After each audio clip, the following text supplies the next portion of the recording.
Welcome to Friday Fish Facts. I'm your host, Ron DeSantis. Today we've got an extra special guest with us. We have got John Hudson from Kgtropicals. John is a breeder of cichlids. He has sold cichlids in the past. He has started a Facebook group. He has started a massive YouTube channel. Let's welcome John into the stream today. John, thank you for joining us today. Hey, it's my pleasure. I have to tell you that we're starting off rocky here. You just introduced me as Kgtropicals, and my friend Kevin Green is going to be upset with you for that. Kgtropicals. Everybody does that. You confused me with him, but yeah, it is John with Kgtropicals, not Kevin Green with Kgtropicals. I apologize, John. You're right. It is off to a rocky start. So no, don't even worry about it. So let's start at the beginning. I think you were 19 when you started keeping fish. I think I've heard you say that somewhere. Is that correct? Yes, I've probably said that 100 times in my 300 and something videos that I have.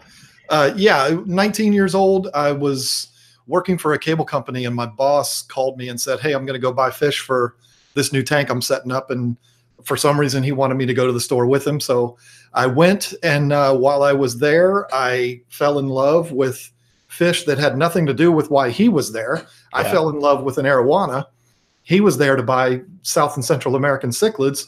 So that's kind of what started it for me. It was my boss saying, "Hey, meet me at the fish store." I mean, it was kind of a, interesting fate. And now, I mean, I haven't seen him in a long time, but he quit fish keeping like a year later, and here I am still middle-aged doing this, and now I'm doing it on YouTube. So that was kind of like my best friend. The same thing. He got me into it, and he stopped about a year later. Yeah, they left us in the dust, I guess. You started keeping fish, and then you started breeding fish, African cichlids more specifically, and you started selling them. So how old were you when you started doing that? Oh boy, it's hard to, I don't even know when was the first time I bred fish, but I took a little bit of a break from the hobby for a couple of years. It's a long story. Nobody wants to be bored with that. But when I moved here to King George in 2008, I got a tank in 2009, and that's when I started, got the bug again and started accumulating tanks and all of that. And I think it was 2010 when I had my first spawn of peacock cichlids.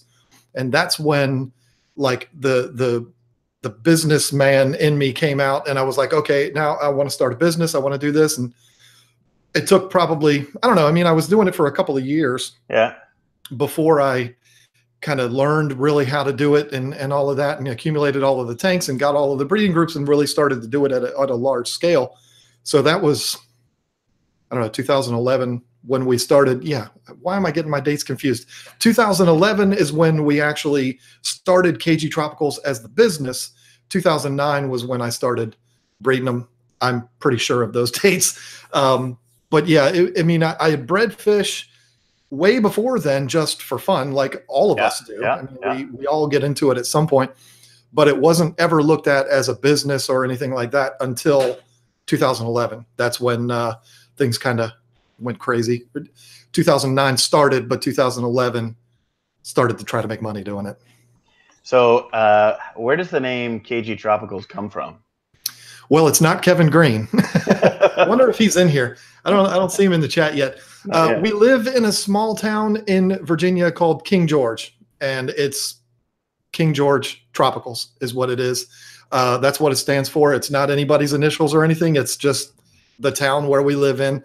And we've had a couple of other business ideas, which never came to fruition, but they were going to be KG2. So it's just kind of one of those easy things, hey, we live in King George. We're going to start a business. Kgtropicals. What are you going to do? So 2011, you started Kgtropicals, not Kgtropicals. And Right. Is that when you started Tank Talk? Because you started Tank Talk before your YouTube channel, right? Or am I the other way around? No, it's the other way around. Are you talking about the podcast or the Facebook group? Oh yeah, no, that I started that in 2015, I want to say. So yeah, that was way after. We started the YouTube channel first, and then 2000, I think it was 15, it might have been 14, we started the Tank Talk group. But Tank Talk was also the name of a podcast that I had for a little bit, and it was also the name of a series that I did on YouTube for a while. So yeah, Tank Talk, there's a lot of things attached to the title of Tank Talk for sure. So I've got a bunch more questions here for you, but I want to acknowledge these great people that we've got in the chat here. So I want to say hello to some people here. I've totally ignored it so far. All you people here, thank you so much. We've got the JQ channels here. James is here. Pastoruni is here. Brandon, Mr. B is Fishing Things. Sean is here. Terry Lindsay, Candy Overhauls. Jeff Rowe, Aquatic Jack, Dr. S, Learning to Fish Keep, River Life, Zorapex, Aussie Dan, Matt's Monsters Fish, HC Aqua, and K-Town Reefer, Cichlids 23. Mr. D is here, Honeybee is here, and I believe Lisa is here. Hello, Lisa. I was going to say, don't you dare miss her. Lisa. Say hi, Lisa. And we've got River Life and Reels Tanks and Fantastic Hobbies and Punchy 54 Punchy Pam, who also has a live stream coming on tonight. Blue Waters, Fish Tropic, Wichita Falls, Nola, I'm not sure how to say that. I apologize. Not Nola Jane Fishrich. And David Gilson. Thank you, everybody, for coming in here. If I missed it, I apologize. So now you're doing you're starting YouTube, and you're trying to start up a channel, and you maybe get to like 1,000 subs. What got you from like the 1,000 sub mark to the 10,000 sub mark?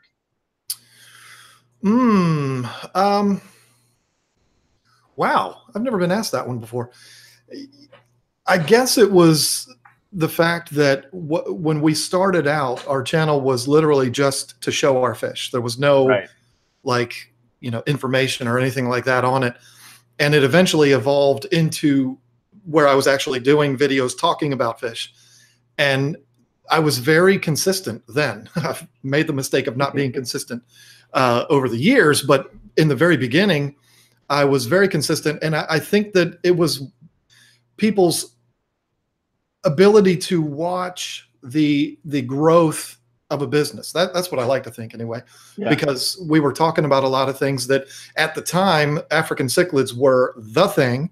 You know, now they're still very popular, but back then they were it, you know, where now it's plants and nano tanks. Back then it was African cichlids. So the fact that it was an African cichlid channel, I was doing videos about African cichlids, and you could at the same time watch this crazy couple in a little town in Virginia try to start a tropical fish store. I think it was all of that put together that made it grow up to those first 10,000. Anyway, I mean, I don't even remember when that was. I know I sound kind of arrogant there, but that was a while ago when we got there. So you didn't have a problem ramping up to start. It just kind of took off right from the beginning and just kind of on a nice steady incline. Yeah, I mean, in the beginning, a steady incline is hard to say, because anybody that starts in YouTube, unless your name is Ninja or something like that, you know, it's always going to be a very slow. The snowball rolls very, very slow at first. I've never really known there to be a time with my channel that we've blown up. You know what I mean? It's always been kind of a gradual ascent, if you will. But when I grew the most was when I was the most consistent, which was back then. We were doing a lot of videos back then. Lisa wasn't involved in the YouTube channel at all. It was only me. She was heavily involved in the business. But as far as the YouTube channel goes, it was just me. Everybody had to just deal with me the whole time. But yeah, I mean, it was just a steady climb the whole time. I've gone back and watched a bunch of your original videos as you come up. I've watched your original live stream, just kind of seen the momentum of how your channel changed along the way. It's It's quite the evolution. I mean, it's, you know, to watch it from where it was. We've moved twice since then. We started the shop, we closed the shop. I mean, it's been crazy. So yeah, you can be very happy, then you can be very depressed, and then you can be kind of like, where did he go? And all of the emotions if you follow the evolution of my channel, for sure. Okay, I'm gonna take a question out of the chat here, and feel free, everyone in the chat, please ask some questions. And I've got one here, and I'm gonna ask John. This is from Terry Lindsay. John, in my opinion, you're one of the best brand managers in the hobby. What are some of the key principles that you believe in, feel are critical to success? Wow, that is high praise. Well, thank you, Terry. I don't know that we've met. It's very nice to meet you, Terry.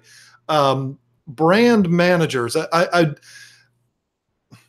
like to get a little bit more clarification as to what that means. Like, I'm a good ambassador for another, like other brands, or I'm good managing my brand. It's hard to say. I mean, I guess I could answer both. Yeah. As far as my brand goes, I have, from the beginning, there's one thing that you could know for sure, is if you watch my videos from 2011 and you watch them now, it's the same John then that it is now. I've never really changed my style. I've never changed my approach. I've always been the same kind of a person. I don't label myself as anything, because I think if you're somebody that says, hey, I'm a tough guy and I don't take any crap, I think you're a guy that takes a lot of crap. So yeah. You have to let other people say what you are. So for me, what I am is I'm me. And Lisa could tell you, I don't put anything on for the camera. I'm not, I mean, I might be a little bit more energetic on camera than I am in real life, but what you see is what you get with me. And I think that that's something that resonates with a lot of people, is YouTube is called YouTube because it's about you. It's not about everybody else. And so if you misrepresent yourself and if you act like something that you're not, then nobody's really going to buy into what you're doing. So as far as me representing my brand, I would guess that's what would be it. And then as far as representing other brands, that is 100% strictly based on my true and honest opinions about that brand. And so a lot of people might say, well, John, I don't ever hear you trashing any brands. Well, that's because I'm not going to talk about a brand that I would be trashing. It's just not worth my time. If I'm going to talk about a brand like Fluval, which I talk about all the time, I talk like about your last video, the light, right? The light. Exactly. I mean, if I'm going to talk about a brand and I'm going to talk about that brand in high praise, it's because I firmly believe that that's a good brand. And Fluval to me is, you know, is one of the better ones out there. So it's just being me, and it's being, you know, staying true to what I believe. And if that is what makes me, in Terry Lindsay's eyes, a great brand manager, then that's great. Let's see. He did qualify here. You've built a wonderful brand in Kgtropicals, as an example. You took a sabbatical and came back to incredible support. Okay. So yeah, I mean, I did kind of answer that too. You know, I've never been something that I am not in my videos. And I think that comes across very clear, that I'm not an actor. I'm not a robot. I'm not, you know, I'm not any of those things. I'm just John. Lisa would just like to mention that she spent a lot of time cleaning hundreds of tanks.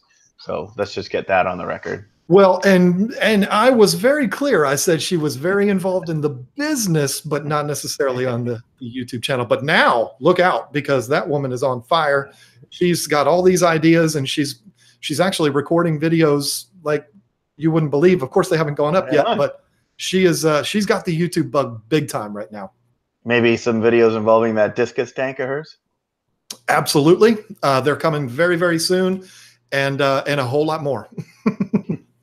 got big things. Right on. Can't wait to watch them. We've got a question from Aquatic Jack. Were you ever involved in local fish clubs? We were. That was before Kgtropicals. That was before we were what we are now. I mean, we were just fish keepers, and we were breeding African cichlids at the time. I think we had like 27 tanks set up for breeding African cichlids, Malawian cichlids, not anything else. And we were involved in one that was the Central Virginia Aquarium Society, I think is what it was called. Yeah. We went to one meeting and that was it. And it wasn't because it was a bad club. It was just, we went to that meeting. We bought one of the best fish I've ever owned in my entire fish keeping life. There at that meeting, it was a Venustus for $25. We named him Vinny. I know, real original. And that was the only one we went to, because right after that, they did meetings like every month. Right after that, we really started to ramp things up. We started the YouTube channel and everything just kind of went haywire. So we never got back to doing it. And I think the club actually like disbanded. Did it? Yeah. I think it did. Didn't have anything to do with us. But I've had a couple of other clubs reach out to me, not because I'm the guy from Kgtropicals, but because they know I'm a fish keeper. But we just haven't joined them, because this is, like JH Aquatics says, this is our aquarium club. You know, we don't need to go to a meeting when we've got this, you know. Totally agree. Big fan of his Fish Fam news. He had a video with Joey today, actually. I saw that. Yeah. A few more hellos. E-Money Cichlids is in the house. Baldrox Tropicana is in here. Melvin, Phoenix Aquatic, 4'11" Legacy. And Rob93. Can't forget Rob93. He's here as well. Okay. So, John, you left the hobby for a while, and now you're back. Would you ever breed and sell fish again?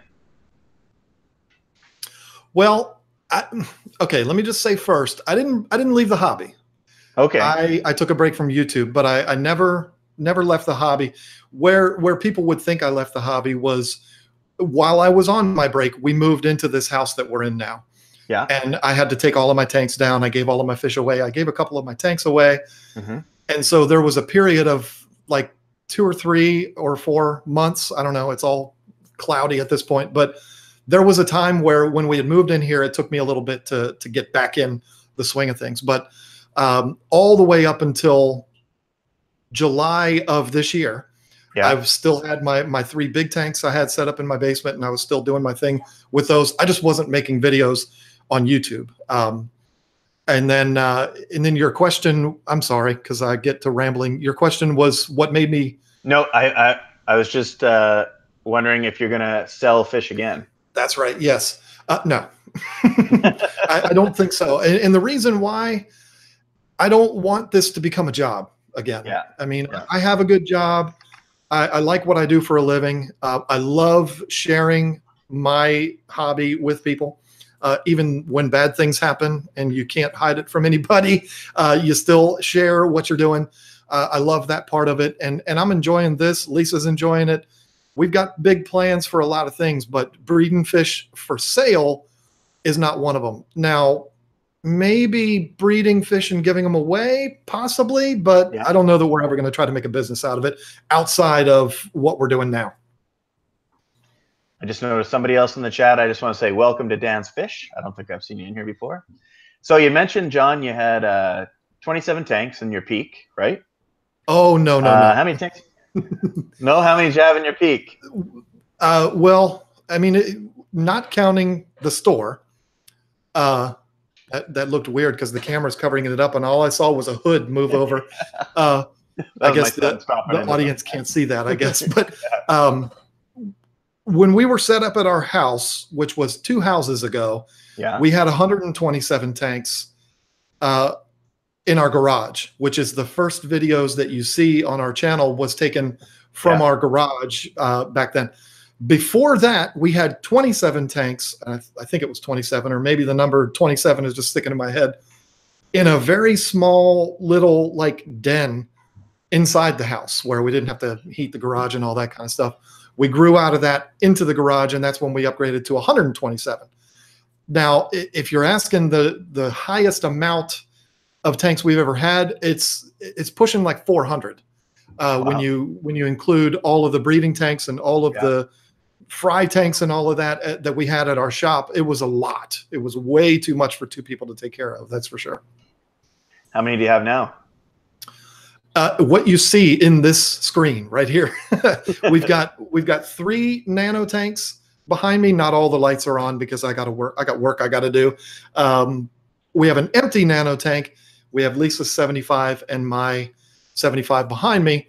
And then we do still have our 3 big tanks, the 240 and the 2 125s, but they are sitting bone dry in the house, not set up yet, but they will be. They'll be set up soon enough.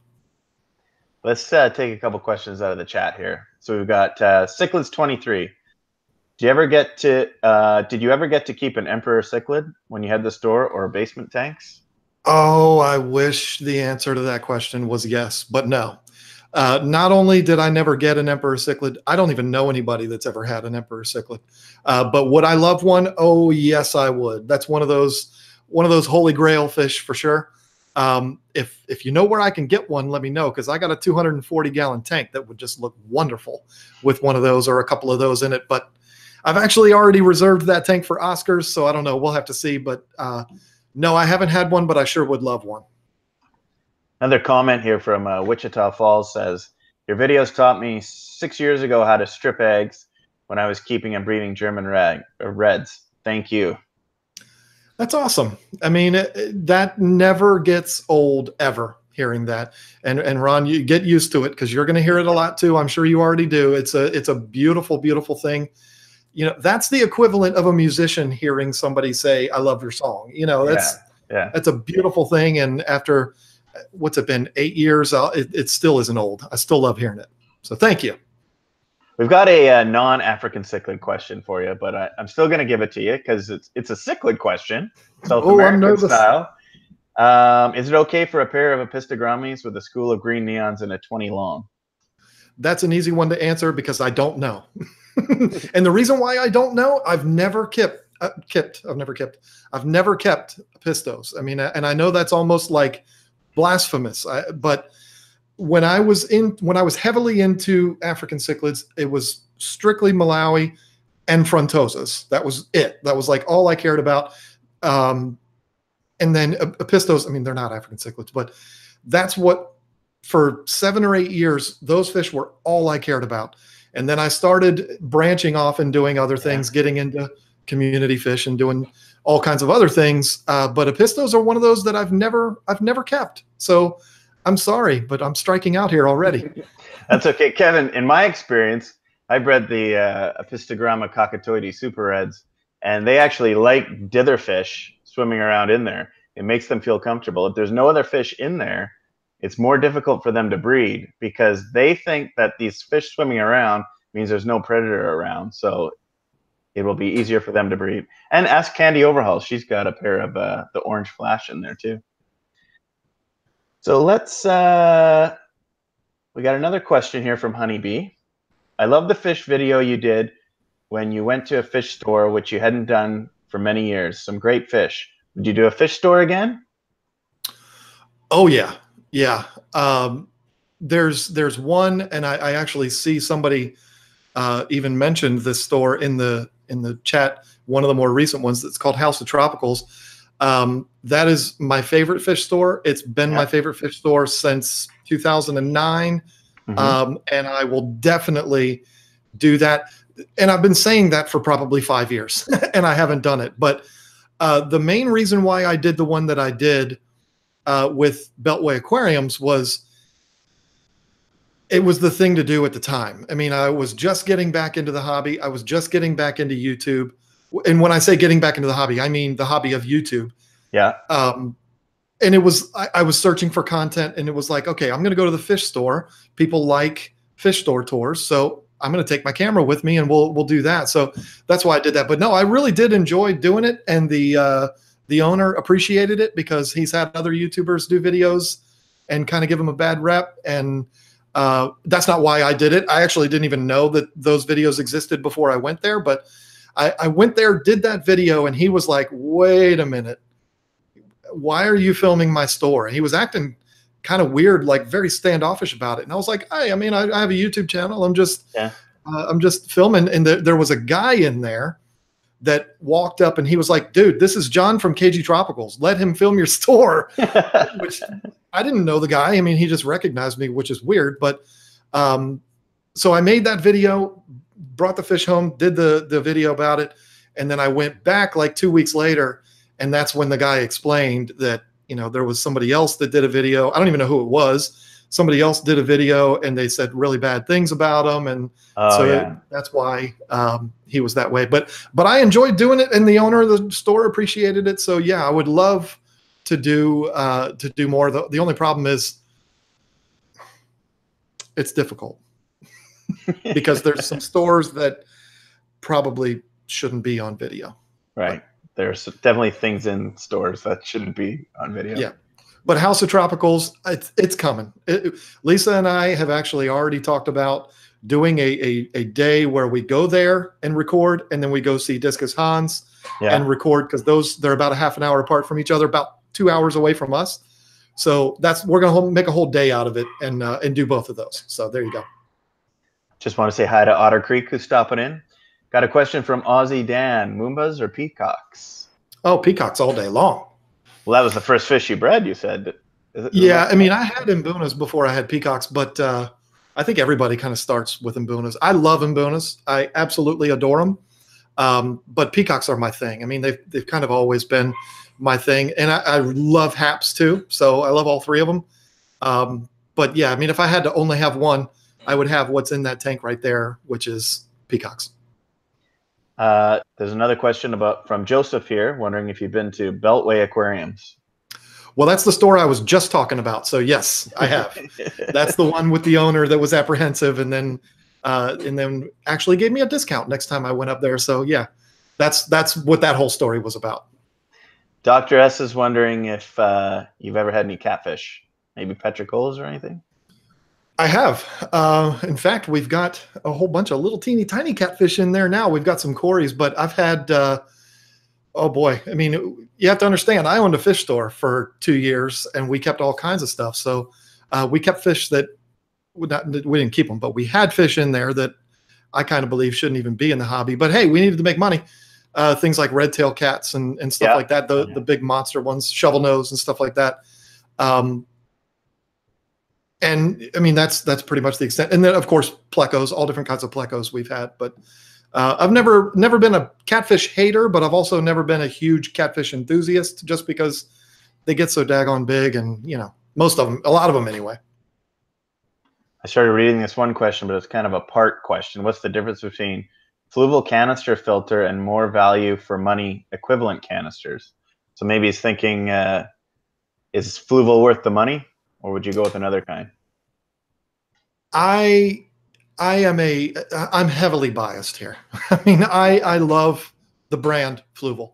I know some people there. I've met the president of the U.S. operations. I know, I don't know them like they're my friends. I can call them up and say, hey, come watch a ball game with me. But I've communicated with these guys a lot. But I was a huge Fluval fan before that ever even happened. I mean, I'm a fan of the brand. If I was given the opportunity to pick a full-time sponsor for my channel, which I'm sure will never happen, but it would be Fluval that I would pick. No disrespect to any other brands, but that's just, everybody knows I'm a Fluval guy. So, you know, coming from a position of bias, yes, I believe that they are worth the money. You have to look at it the same way you look at anything. You can buy a drill from Home Depot that's $49, but there's another one right next to it that's $199. Well, there's a reason why the two are so drastically different in price. It's because of the materials that they're made out of, maybe the types of motors that are used, all of that different stuff. It all comes together with a higher price tag, plus warranties and things like that. I mean, that's what drives the price up on all the stuff. And I do believe, like Mercedes-Benz, like BMW, I do think that there is a brand markup too. You know, we've developed this reputation of being a valuable brand, so we're going to charge like we're a valuable brand. So I do think there's a little bit of that going on there. But I, as somebody who has used a ton of all the different brands, I definitely see a difference. I see a difference in the confidence level that I have using one of the higher end brands. And then as far as performance goes, yeah, I mean, I would agree with that too. That doesn't mean that I'm saying brands like Sun and Eheim, I mean, Eheim is just up there, you know, at the same level as Fluval. But everybody, you know, probably the top question I get when it comes to filters is, what's better? You know, why is the Fluval so much more expensive than the Sun when the Sun has built-in UV and all this? I mean, it's it's exactly what I was just talking about. It's not me talking about Sun being bad. I've never had a Sun actually. I'm sure it's a great product, but I can't really speak for it because I haven't had it. But the long-winded answer to the question is yes, I do believe that there is a reason why the brands cost more, and I think that they're worthy of it. And you can always buy them secondhand, which is what I do. There's lots of deals out there. I'm a Fluval guy myself, and it's cheaper to buy a used FX6, slightly used, than a brand new one. Absolutely. I just want to say hi to Susan, SLC Aquatics. Hello, Susan. How are you? I got another question for you. When you're keeping saltwater, did you lose interest in cichlids? No, not at all. That's a great question, though, because you do see a lot of fish keepers that are like one or the other, not cichlids or saltwater, but like they're either saltwater or they're freshwater. You've got people like George from Coral Fish 12 Gallon would never entertain the idea of a freshwater tank. And then you've got people that like even Corey that would never entertain the idea of a saltwater tank. I wouldn't say never, but you know what I mean? Yeah. But for me, no, I had been keeping fish for 25 something years. I got a message from one of my guys at Fluval, and he was like, hey, we got this tank. It was right after the Aquatic Experience 2015. He said, we got one of these complete setups. Would you want to use it and do videos on it and stuff like that? I'm like, yeah, sure. So I didn't seek it out. It kind of came to me. Yeah. And I loved it. I mean, I had a lot of fun with it. I wish I would have been better at corals because they elude me just like plants do. Though, right? Oh yeah. I mean, and that's probably why when people do saltwater, that's all they do, because it is definitely demanding. And it was a source of great frustration for me. But as far as like fish only tanks and stuff like that, I loved it. I had a blast with it, but I gave the tank away. The 24 gallon that I had to a good friend of mine that lives down the street, and he's enjoying it. He loves it. It's definitely something I would get back into, but I think if I got back into saltwater, it would be a big tank and it would be fish only. That'd be how I would do it. But no, I never, ever, even to this day, lost interest in cichlids. No way. Got a question, more of a statement from Brother Mel, the Hawaiian Peacock. He says, aloha, John. Just want to say thank you for your content. Learn so much from your channel. Much mahalo. Once again, never gets old. I love hearing that. Thank you so much. I see him all over the place. I'm assuming it's a him. Yep. And thank you. Thank you for saying that. It means a lot. And thank you, Honeybee, for staying up right now. It's 3:30 in the morning in England right now. Or the UK, I should say. So thanks for being here. Ouch. And thank you, Golden Fish Tanks. So let's see here. Okay. Well, I don't see one immediately in the chat, although I am a little behind. So I'm going to go back to one of my questions. You did mention him a couple of times. How did you meet Corey? Oh, boy. Corey doesn't want me to tell this story. He probably doesn't even remember. Corey reached out to me in like 2014, maybe. It might have even been 2013. I had never heard of him before, had no idea who he was. He messaged me, and it was at a particularly down time for me as far as YouTube goes. I was very frustrated at the time, not with other YouTubers. It was just, I don't know, you go through your ups and downs, and it was a down time for me. He messaged me. I'm like, I don't know this guy. He wanted to do a collaboration, and I got those questions all the time, and it was just the wrong time for me, and I kind of ignored him, which I feel like a jerk for. But he was persistent. He kept, messaging me. Don't I look like an idiot now? But Corey and I are good friends, so it doesn't really matter. But he kept persisting, and like once a month he would message me, and then I actually did answer him.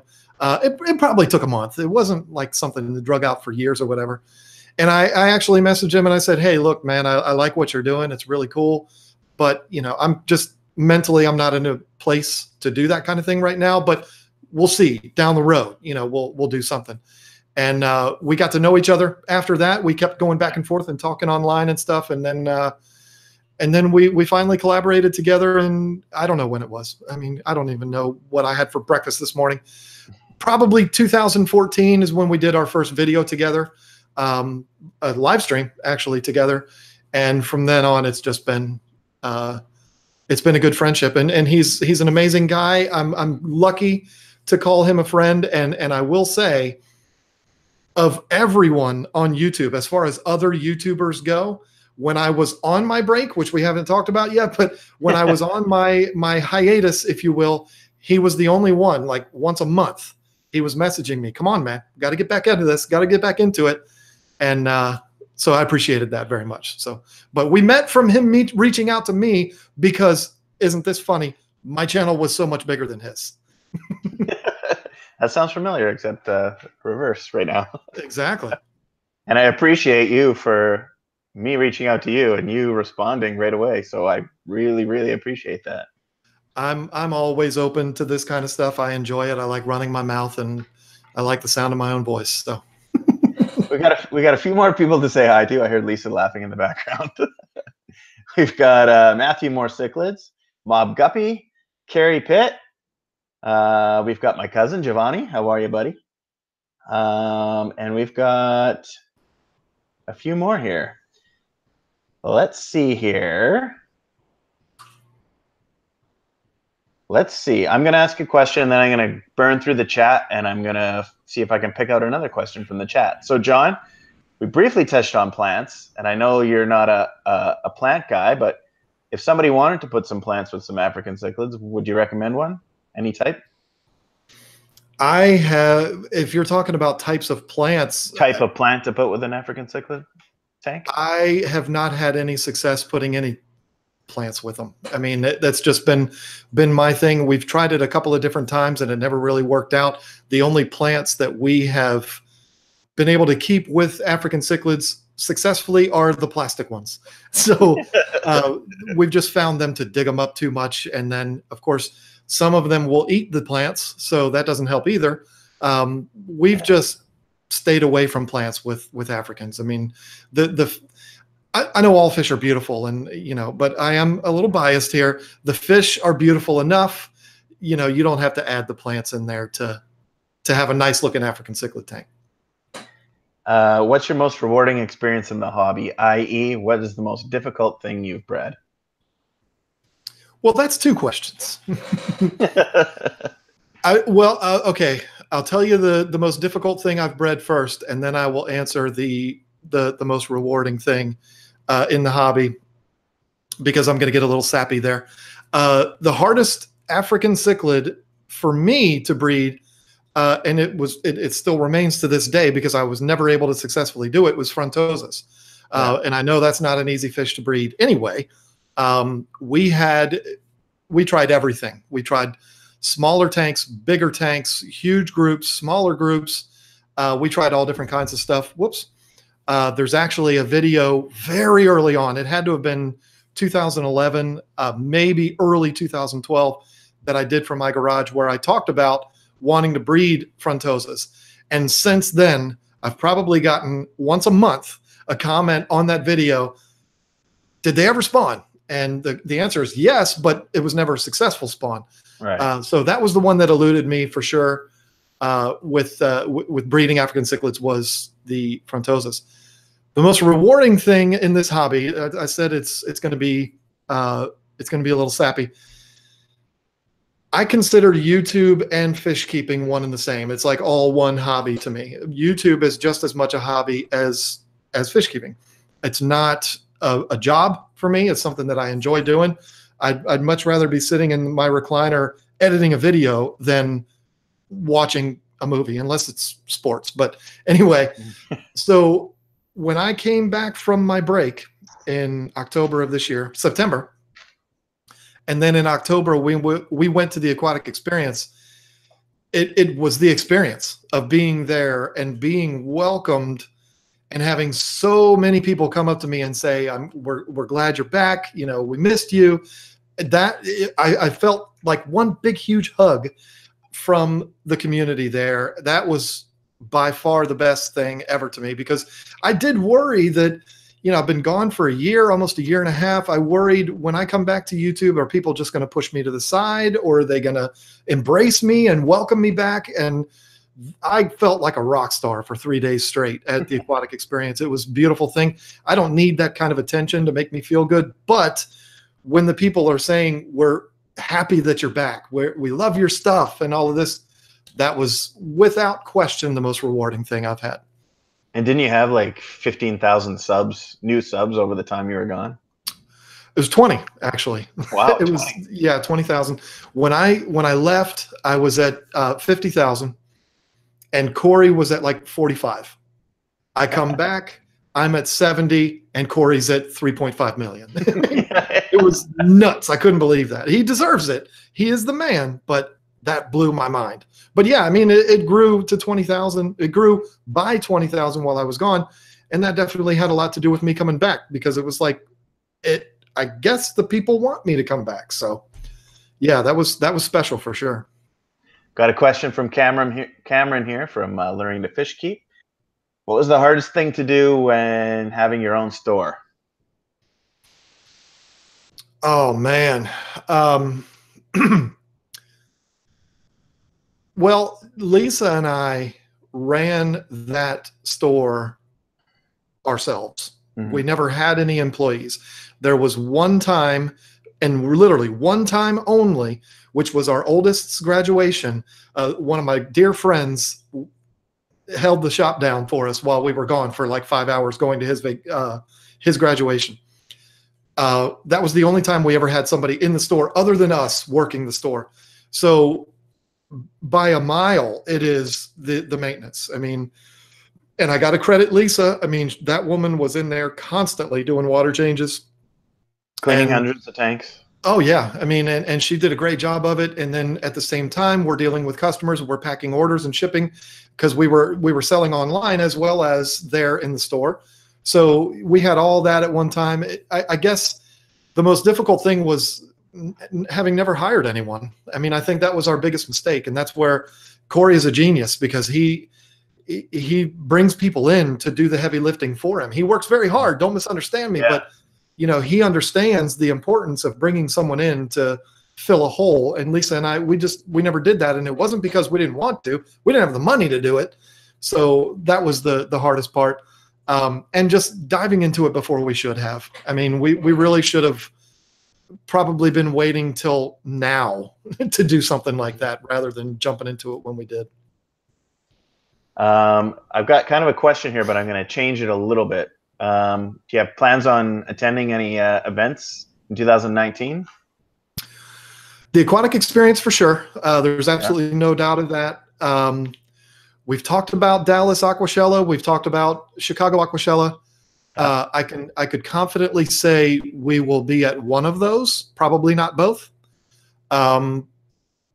But I couldn't tell you whether it's going to be Dallas or Chicago. I don't know which one it's going to be. But without a doubt, Aquatic Experience, because we can drive there. It takes 4.5, 5 hours. Mm-hmm. And we had so much fun this last time. There's no way we would miss that. We've got a couple more people in here that I want to say hi to. We've got Fish World Cichlids here, and we've got Prolific Breed. Hello, Hugh. How are you, buddy? Okay, this is a question here that I'm wondering that I have to ask, that I'm sure a lot of people have this trouble. So you started when you were 19. How old were you when you started dating Lisa? 34. 34. So at the beginning, was there fights with the fish tanks, or was she always 100% supportive there? Oh no, she was never against it ever. It was one of those things. It was almost like, if you have children, if you're gonna accept me, you have to accept my children too. It was one of those deals. Her and I talked about it very early on. We talked about how much I loved it, and yeah, I mean, she knew that was part of the deal. I mean, when I didn't have a fish tank then when we met, because I had just moved here to King George, but it was probably 6 months later when I got the first tank, and then she was literally in right away. I mean, we went down to a fish store in Richmond, Virginia, which is about an hour away from us, and she saw, what do you know, discus, and that was her fish that drew her into the hobby was discus. How often did you have to do water changes with those discus? She does them quite a bit, but there's a very particular reason for that. We have been struggling. If you try to look at it, I don't know how much you can see in the screen, but I've actually got the lights off in that tank. Yeah. She doesn't want me to show anybody. We've run into a little bit of an issue with that tank, but we've been struggling with an algae bloom in that tank pretty much since we set it up. So she's been doing a lot of water changes with that. But with keeping discus in the past, we've always, I mean, we've maintained them when they need to be maintained. You know, when the nitrates start to go up, we will go with it. But I'm more of a routine person, and Lisa is too. She works from home, so she can kind of do a water change in the middle of the day if she wants to. But for me, it's about regiment and routine. So I do my water changes at the same time every week. But with her, she's doing 50% twice a week is probably on average what she's doing in this tank now. Got a question from Matthew Moore Cichlids. How do you feel about Hangin cichlids? I love them. I absolutely do. The compressiceps are one of my favorite. The Altalamprologus, that's how I say it, probably. Who knows how you actually say it, but compressiceps, love those. Love frontosus, of course. I love Tropheus. I love all of the fish that come out of Lake Tanganyika. And as I said before, the emperor is a holy grail fish for me. So I love them. I've never had a Tanganyikan only tank. But you know, that's something I probably do in the future. Angelfish Haven's got a question. How do you tell the difference between African cichlids, aka Hap versus Moomba versus Lab, when they're not labeled? Wow. Well, Dan, I know why Dan's asking me that question. Angelfish Haven is Dan. I know why he's asking that question, because he's got a tank full of fish that he doesn't know what they are right now. But he sent me a video of them the other day on Facebook. Dan is the guy that gave me 12 angels to give away to my viewers of my live stream a couple of weeks ago. But it's really, it's by knowledge. I mean, if you have no knowledge whatsoever about African cichlids, then hopefully if you're looking at an assorted tank, you are able to, the people that are in the store, you trust their knowledge, and they can tell you, you know, that's a Taiwan reef and that is a red zebra. They could tell you the difference between them. It's really not difficult at all to tell the difference between an Mbuna and a peacock and hap.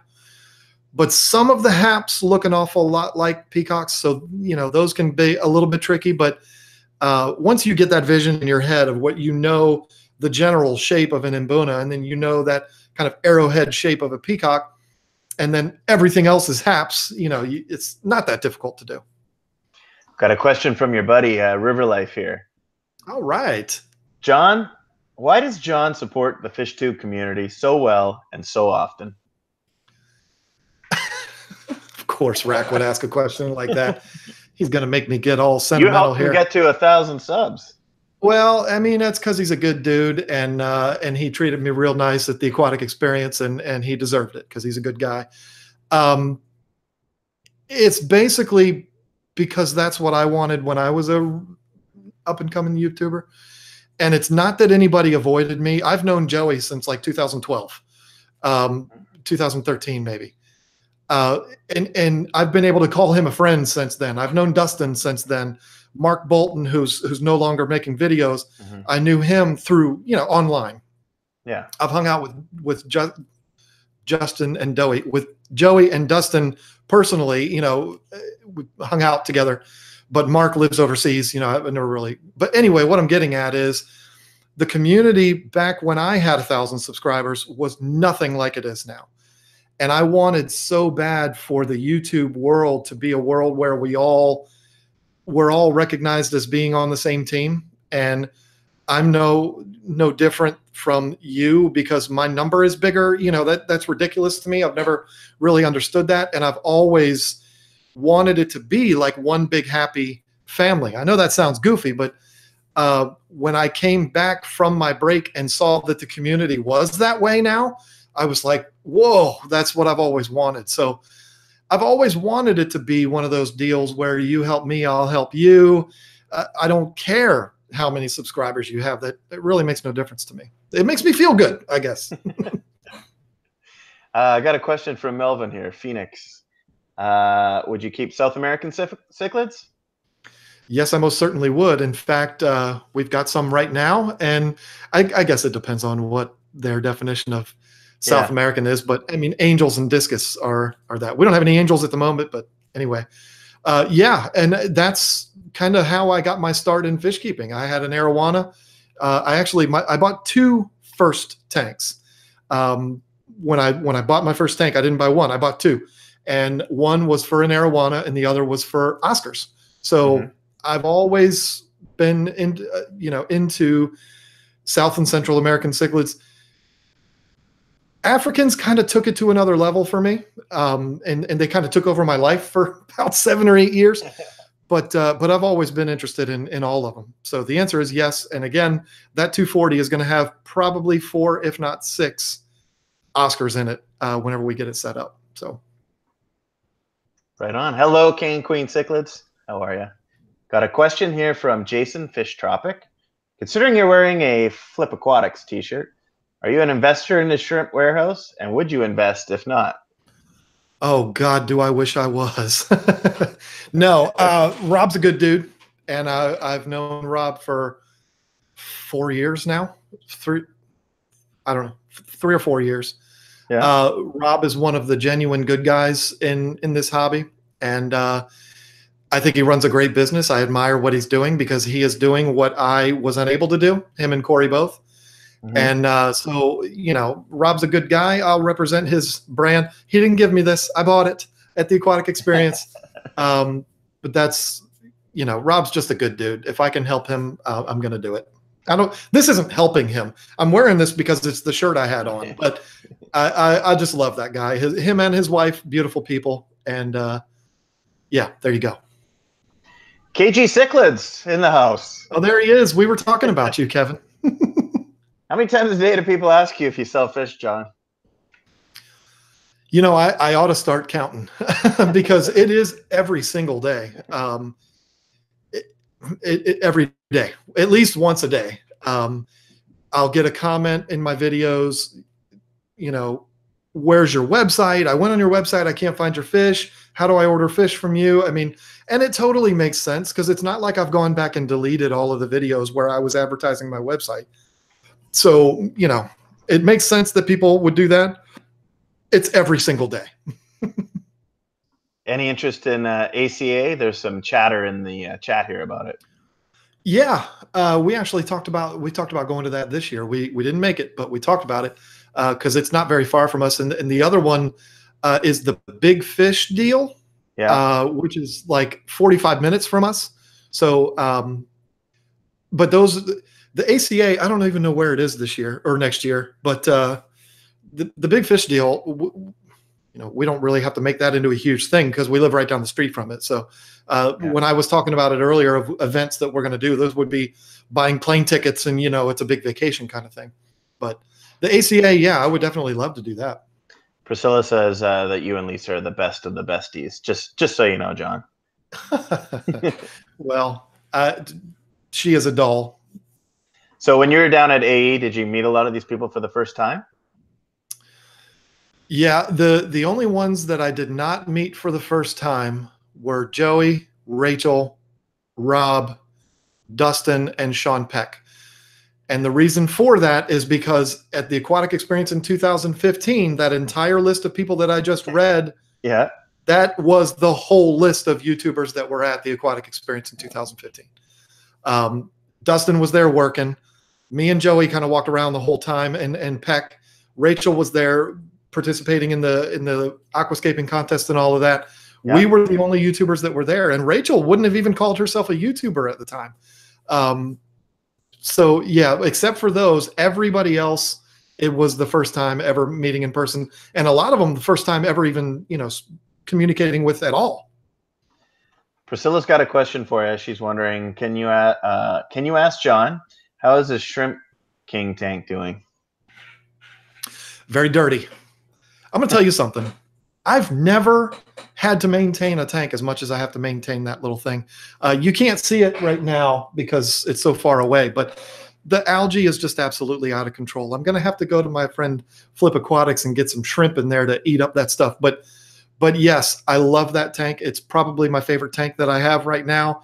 And but daggone it, I got to work on that thing a lot. For a little tank, it sure is a lot of work. The algae is just nuts.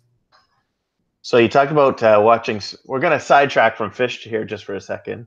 You talked about maybe not watching a movie, but maybe watching sports. I think you're a football fan, right? I am a sports fan. I am a fan of football. I would probably put football number 3 on my list right now. I would put baseball and hockey above that. You being a Canadian, I'm sure you're into hockey, but the order for me would go baseball, hockey, football, basketball, NASCAR. I mean, I watch all sports. What are your teams? Everything Washington, D.C.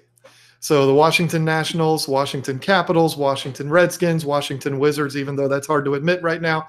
All of I'm faithful to where I was raised. And the reality is when I was very, very young, my dad basically told me, you will be a Capitals fan. You will be a Redskins fan. There is no debate here. My dad and mom, they were never into baseball or basketball. That I evolved into that myself. But it was natural for me to root for the teams of, where I live. Easy enough. Redskins are in some trouble right now. They need to do something about that quarterback position. I don't want to talk about that right now. My Caps are doing good though. So Caps are doing good. It's been a 44-year struggle to be a Redskins fan. I'm gonna tell you that. I mean, except for the late 80s, early 90s, it's been rough. Well, I'm just going to see if anybody else. We've taken an hour of John's time here, so I want to see if anybody else has a question for him in the chat here that we'll get to. We probably have time for 1 or 2 more questions. So I'm going to ask one more here quickly. Who's your NASCAR driver? Denny Hamlin and Kyle Busch. Basically, anybody that drives a car that is owned by Joe Gibbs. Naturally, again, when I was a kid, when I was a young kid, that's when the Redskins were at their absolute height, and Joe Gibbs was the coach. So anything Joe Gibbs touches, I want to be a part of. Denny Hamlin actually grew up 45 minutes from me. So the fact that he's a local kid, this is going to be very controversial for me to say, but he drives a vehicle that's not represented by a beer brand, and he drives a car that is owned by Joe Gibbs. I love it. So that's an easy one for me to answer. Okay, here's a question that I had on my sheet that I haven't had a chance to ask you yet. What's your favorite fish? I can't deviate from what I've said all along. It's the silver arowana. It's arowanas, period. Yes, even the Jardinis. I mean, arowanas are what drew me to this hobby. So if it wasn't for that probably 30-inch long silver arowana in the back of that pet store that day, I would never be a fish keeper if it wasn't for that fish. So it has to be that one. So I think we've answered this question, but one more here. What's your favorite hobby outside of YouTube and fish keeping? Well, not much anymore. Because my job is pretty demanding. I work a lot of hours. We've got a whole litter of kids here. We've got a bunch of animals here. So there's really not, I don't want to say there's not time, because I could sleep less and make more time. But if you put a gun to my head, it would be woodworking, but that's difficult to say because that's what I do for a living too. So it would be woodworking would be the. You repair furniture, is that correct? Right. Yep. My dad was a cabinet maker. Right. Okay. Yeah.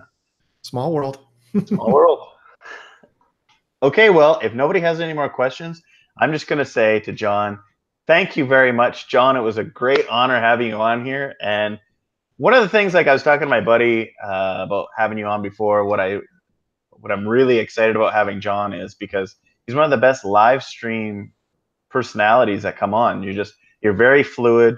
it goes from topic to topic to topic without going off track. And you're a great speaker and something to aspire to. And thanks so much, John. Thank you for your time. Well, it is absolutely my pleasure. I enjoyed myself, and well, we can do it again whenever you want. I mean, I love doing this. Part of the reason why you're probably entertained by my live streams is because I love doing it, and I think that shows. So I love running my mouth. So happy to do it, and willing to do it whenever. So coming up, you've got your series of the 10 things, which is on Sunday, right? Do you want to talk a little bit about that? Oh, I'm so glad you brought that up. Yes. That's been the passion of my life. Lisa could tell you the obsession of my life for the last month and a half, or maybe month, I don't know. But yes, it comes out this Sunday, the first episode. It's 10 things you should know about discus. We had an absolute blast doing it. It's about that far away from actually being done. I messaged Rec yesterday from River Life. Yeah. And I showed him all of the edits that I had done in this video, and he was like, good Lord. I mean, it's pretty involved, the amount of time that I put into it, but it's going to be a lot of fun. Nothing like you've ever seen in the fish community. It's something like you've never seen. And I think it's going to be the start of something great. And if it's not, it's okay, because I've had so much fun doing it. So yeah, Sunday morning, it'll be up as soon as you wake up. Every Sunday, right? Every single Sunday. Next week is 10 things you should know about African cichlids. Shocker that our first 2 episodes would be discus and African cichlids. And we got a special guest on that one, so you gotta wait for that too. Is it Lisa? Well, Lisa's in every single one of them, so it's kind of our thing. But no, we're bringing in a third party for that one, a heavy hitter that I think everybody's gonna enjoy seeing in that one. So. And then you've got your Thursday night live streams, right? Yep, Thursday at 8 o'clock Eastern Standard Time, which would be 5 for you. Yeah. And then we're also, I mean, this sounds crazy, especially for us, but I've been so completely overwhelmed with 10 things for the last month that I haven't put out any content of my own, except for that Fluval video a few weeks ago. The goal here is to have one of my videos where it's just me, one of Lisa's videos where it's just her, the live stream, and an episode of 10 things every single week. That's what we're going to shoot for. The 10 things is a guarantee, because that's the priority. All of the other and the live stream, but the other ones, you know, they're going to be kind of a la carte thing. You get those when you get them. Well, I just want to say thanks again. Thanks so much, John, and thank you to the moderators. They did a great job as always. I've got my regular video coming out this Friday, and then next week's guest is Rachel O'Leary. So we're really looking forward to that one as well. John, have a great night. Good night. It's late. We've kept you up late. And thanks, everybody, for coming in.